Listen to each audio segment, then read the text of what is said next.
My name is Robin, and I'll be leading us.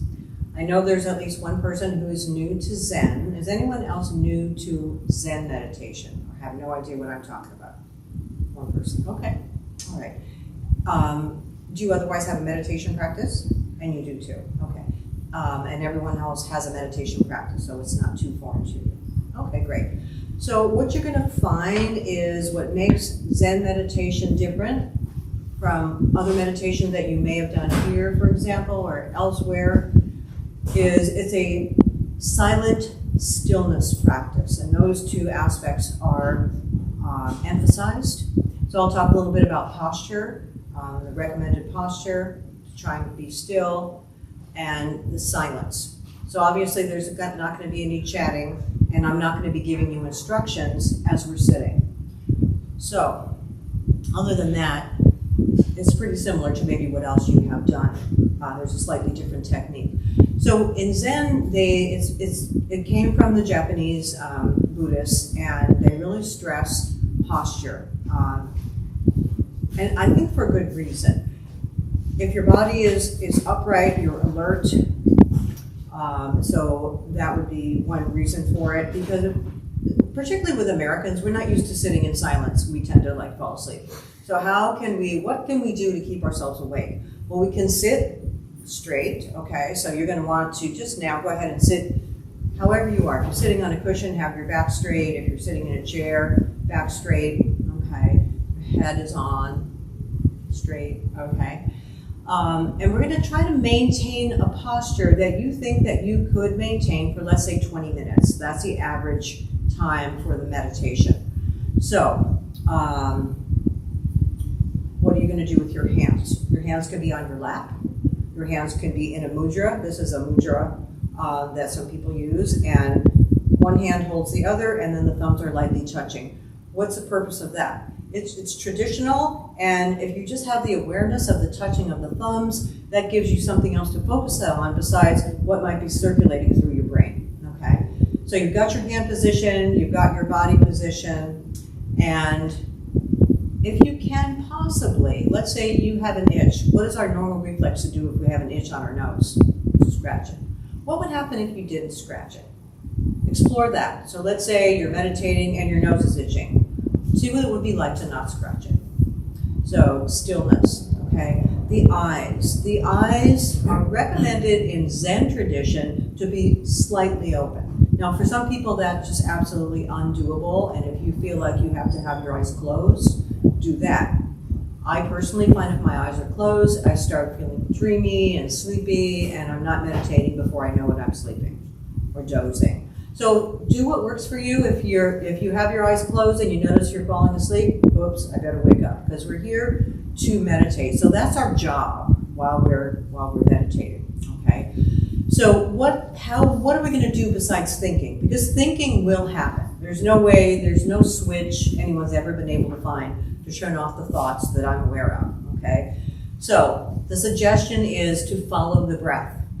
And when we say follow the breath, we mean really follow it, like really pay attention to it, like it's a really important thing. So breath in, you're following it in. Breath out, you're following it out. So you're really concentrating on it. So breath in, breath out, okay? How you might anchor yourself, if you all want to join me, put your hands like this on the top of your chest. Take a deep breath. That's a sensation you're going to feel. So you can tune into that. So sometimes if you're tuning into your body, that can help you focus as well. So breath in, breath out. Let's say you start thinking. As soon as you notice the thought, we're not asking you to push it away. Just acknowledge it and gently let it go. You may hear a sound.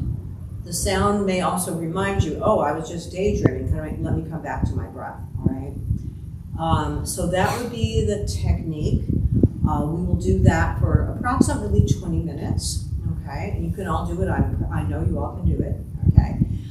It may seem longer than 20, it may seem shorter than 20, but I just want to encourage you to do your best, because that's what we're here to do, is we're here to meditate. We're not here to daydream, so you can daydream later. So just really focus all of your attention on what we call our practice, okay? I will ring the bell 3 times to start and 3 times to end. It's also traditional in Zen practice, and you've probably seen it here at the end of a meditation. we make a little bow like this. Why do we do that? It's traditional. We're also acknowledging that we've done something special, okay?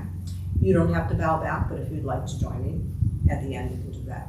Okay, questions before we start? All right, so you're going to choose a posture that you think that you can maintain for 20 minutes.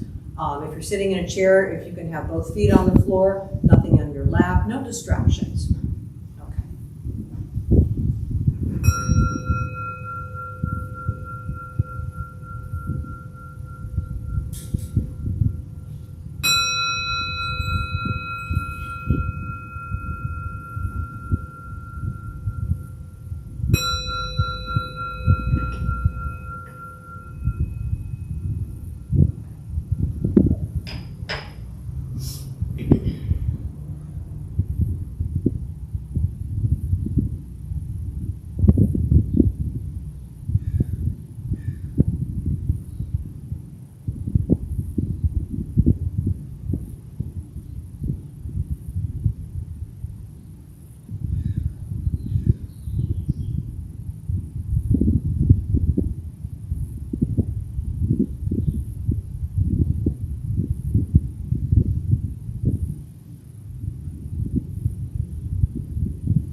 before I invite you to share your experiences of this meditation, I just want to also welcome those of you who have joined us online. Thank you for logging in, and if you have any questions or comments, there's a chat box on your screen. Please feel free. And hi to Jen, who's here. All right, so I'd like to hear from you. We all learn from each other. Share your experience. What was it like for you? Especially if you haven't done it much before, or even if you had, because each meditation will be different. Sometimes your mind will be still. Sometimes it's all over the place. Sometimes it's a variation. Sometimes we fall asleep. Sometimes we can't stay focused. So, who'd like to share? Yes. I'm used to, like, when I come in other times, being talked through. Yeah. And not having that. And so when it first started, there was a lot of anxiety. I was like, what am I doing here? Like, why did I sit up? The first time sitting up front on a cushion. And so just really trying to set that aside, find a place to focus. And I ebbed and flowed. I would get into a groove, and I'm like, okay, I'm there. And then it's like, then my foot started to fall asleep. I was like, how much longer am I going to be able to take this? And it's like, okay, just like sit with it. And I felt there was like, when I would my posture would start to slump, just to really readjust and to kind of feel like I had a string that was pulling me up to the top of my head to get me back into position to refocus. So it was a challenge. Yeah. Especially if you're used to being led through a meditation, being reminded, where's your mind, follow your breath and all that. As I explained, it's all on you. So just remember the instructions and do them the best you can. So this gentleman was sharing he had bodily sensations and some anxiety, and his foot fell asleep. Yeah, the foot falling asleep, that can be bad. If your whole leg falls asleep, that's really challenging. So good for you. So, all right. Who else? Anybody fall asleep? Be honest. I saw a couple of you nodding off. It's okay. And it's okay if that happens, okay? As I mentioned, we're just not, in our culture, we're just not used to sitting in silence. Nobody's saying anything. And what are we going to do? We're going to nod off. It's normal. If you find it happening and you notice it yourself, open your eyes and see if you can start again. Okay? Who had a busy mind? Art? Yeah, I was at the VA office today and going through some personal stuff, and a lot of emotions came up. So I was like, all right, let me just try to focus back. Some emotions came up for you. Yeah. Sometimes what can be useful when an emotion comes up for you, see if it's in a particular spot in your body and breathe into it. That may seem counterintuitive, especially if it's like an uncomfortable emotion, like why would I want to go there? It's there anyway. Experience it, It's kind of like if your nose is itching and you don't scratch it, what's going to happen? Probably nothing, right? So, well, good for you. Yeah. Who else? How about you? Yeah. Yeah. I thought it was great. The meditation that I was trained in is a silent meditation too, so it's nice to be with other people doing it because I feel it's easier than to do it by myself at home. And I don't know, I really like the space has very good energy. And my mind was pretty clear. I usually see colors. And so that was happening. And then occasionally a song would come into my head. So I was listening to an album earlier, and so I would just let that go. But it was Yeah, all kinds of distractions can happen. Sometimes too, I was noticing a sound of a car or something, and what you may do with the sound is just notice sound, and then come back to the breath, rather than, oh, that was a car. I wonder what kind of car that was, and going off on the thought stream. Okay, so the sound can just be something that's in your awareness, and that's another reason why in Zen meditation they recommend that you have your eyes partially open rather than all the way closed, so you can be in your experience. Sounds are part of your experience. Bodily sensations are part of your experience. But just to keep it simple, if you can follow your breath, that's great. Some people like to count their breaths from 1 to 10. I've discovered over the years you can be counting from 1 to 10 and also be thinking. So the mind will just work at it to keep you distracted. So, okay. Anybody have a hard time with their eyes closed and feeling drowsy? Okay. All right, so that was 20 minutes. What did that feel like for you? Did it feel long? Did it feel short? You all good? Okay. So what I'd like to do next is I want to read a little bit from this wonderful little book that someone gave me. It's called How to Sit, and it was written by Thich Nhat Hanh, who's a famous Zen master, Vietnamese Zen master who recently died. And there's some lovely little tips in here and some thoughts that can be helpful. So see if you can focus, and then we'll do some meditation after. So the term for sitting and being aware is sitting meditation. Zen is the Japanese pronunciation of dhyana, which is the Sanskrit word for meditation. Meditation is simply the practice of stopping and looking deeply. Remember, I asked you to not just notice that you were breathing, but really pay attention to the breath. So you're looking deeply at those breaths. Anytime you're looking deeply, whether you are walking, chopping vegetables, brushing your teeth, or going to the bathroom, you can be meditating. In order to look deeply, you need to make the time to stop everything and see what is there. With mindfulness and concentration, you can direct your attention to what is there and have a deep look. You can begin to see the true nature of what is in front of you. What is there may be a cloud, a pebble, or a human being. It may be our anger. As Art mentioned, he had an emotion and he felt that. Or it may be our own body and its nature of impermanence. Every time we stop and look deeply, the result is a better understanding of the true nature is what is there inside of us and what is around us. There's another little part here that I won't read, but I'll just mention since someone talked about sitting at home versus sitting in a group.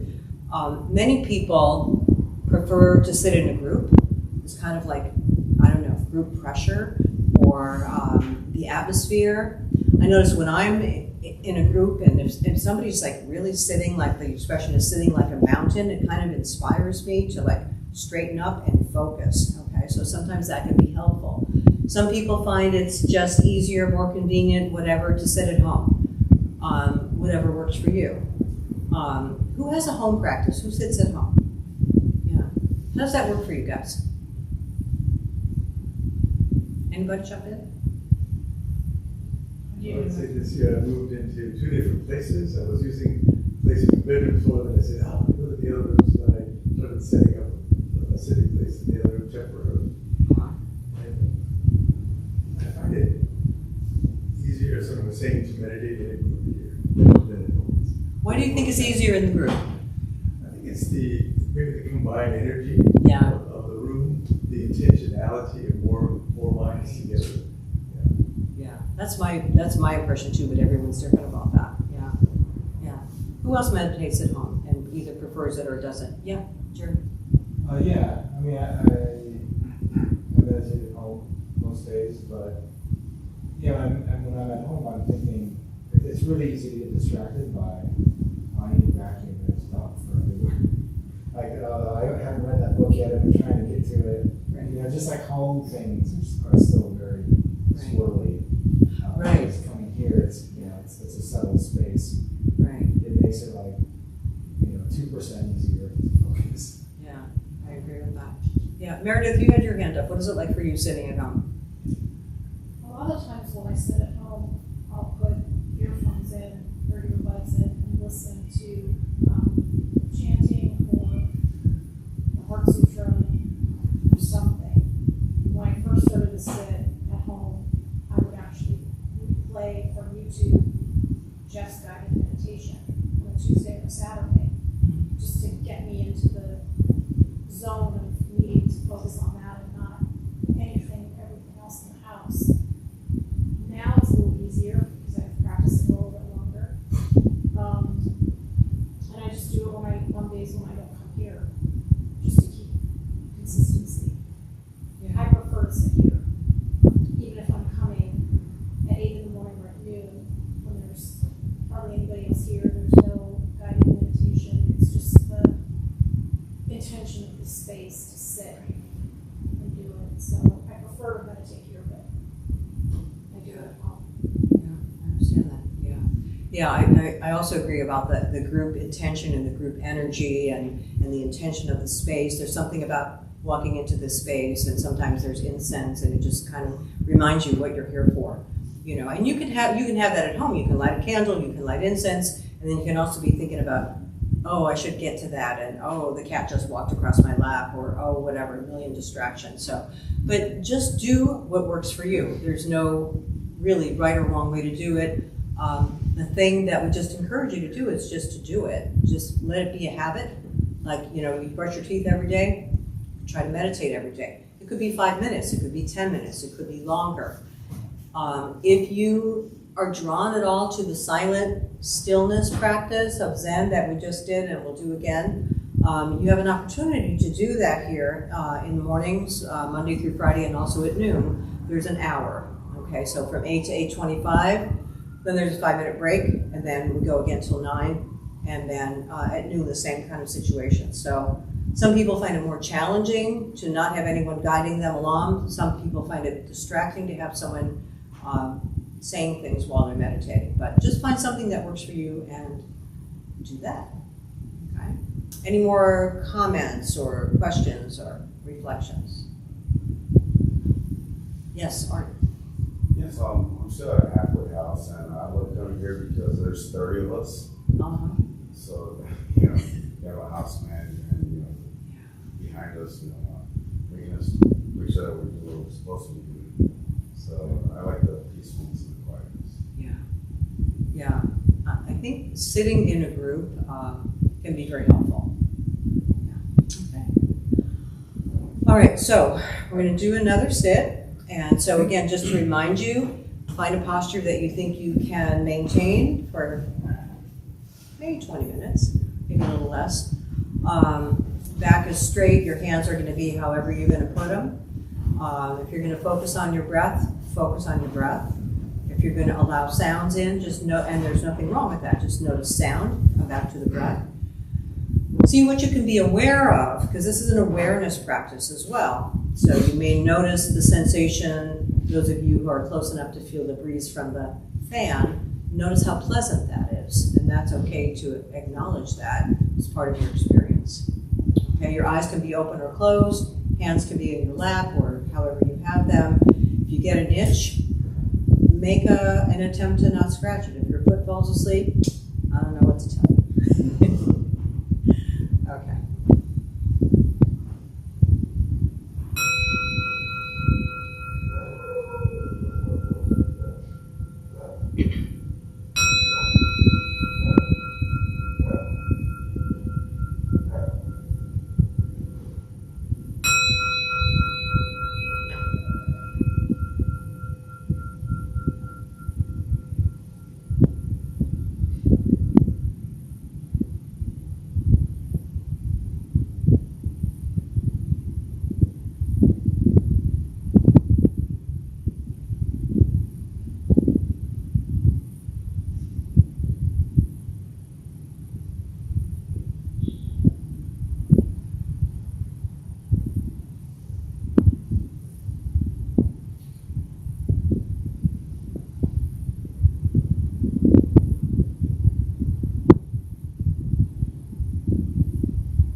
So, reflections. How was this meditation perhaps different from the first one? Easier, harder? Was your mind more busy? Were you more drowsy? How is it different? Yeah. Well, my mind still wanted quite a bit, but I feel like the second time it was a little bit less than the first time. And I took your suggestion to count my breaths, and that was really helpful. Just have one thing to focus on. Great. Thanks for sharing that. Who else?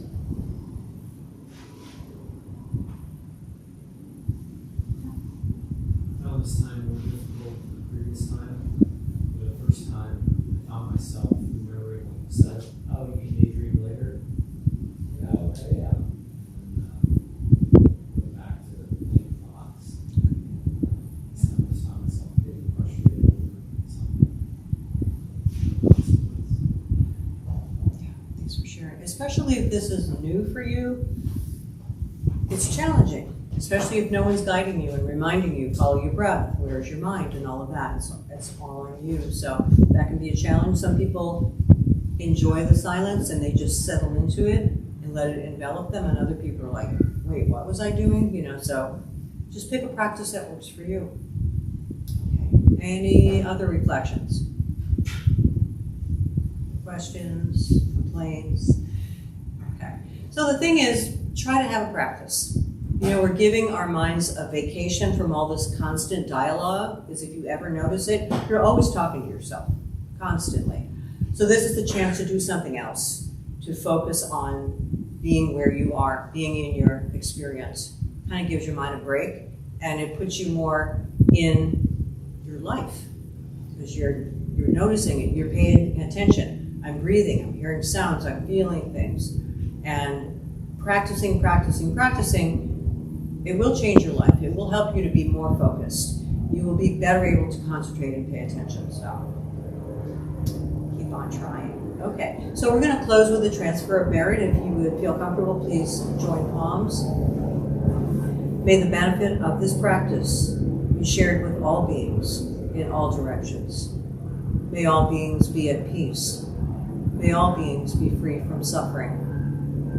May any merit gained from this practice be transferred to those who need it most.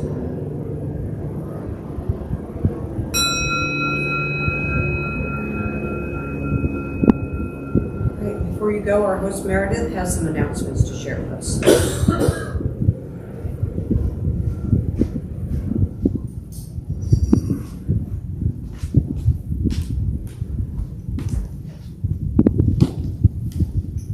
Hi everybody, I'm tonight's host Meredith. We opened the Dharma Temple 17 years ago to introduce Buddhist practice to those who show up. Those who lead are not nuns, monks, gurus, masters, or teachers, and are not looking for students. They are simply practitioners sharing their interpretation of the practice. Every night we have different classes led by different people from various Buddhist traditions. We have a recovery sangha that meets several times a week for anyone with addiction, and our food redistribution program is every Thursday at 4:30. We have classes and programs every day, and everything we offer here is at least free. The full schedule is on our website and also posted in the entryway above the shoe rack. We have a lending library. If you see a book you like, feel free to borrow it and then bring it back whenever you're done. If you would please straighten your seat or cushion before you head out, that would be very helpful. And if a few people could stay and close and latch the windows, that would also be great. Thank you for being here. We wish you well, and we hope to see you again. Do you want to talk about I'll just say a brief word about the Pride Festival and Parade is coming up in less than 2 weeks on July 20th. So Dharma Temple, for the first time ever, we're going to be marching in the parade. So we hope you'll join us. You can still sign up. There's you can log on to our website, and there's a place where you can sign up. And also there's a flyer on the bulletin board outside above the shoe rack. It's going to be a really good time. It's a very fun experience. We're going to have a nice banner that we're going to carry, and people are going to be making signs. And if you've never been in a Pride Parade, check it out. If you have, come and join us, and we hope to see you there. And if you have any questions, come and ask me. Thank you all for coming, and thank you.